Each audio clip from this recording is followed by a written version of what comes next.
Slightly embarrassing video for a lifelong mechanic and small engine guy. I just bought this a couple weeks ago, but it wouldn't start, and I knew it was giving me a click.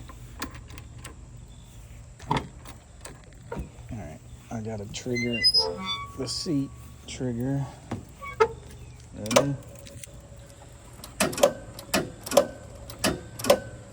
So it was doing that, right? So I'm chasing down the starter connection, chasing down the battery, making sure that's charged, right?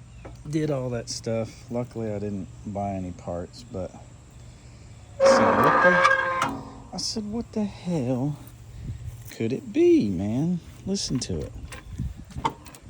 Oh, shit. Listen to it,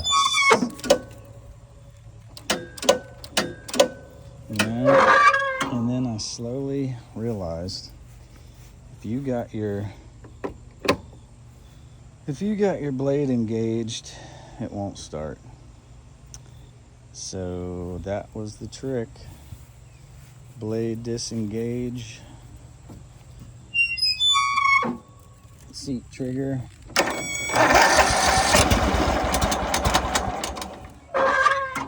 Lesson learned.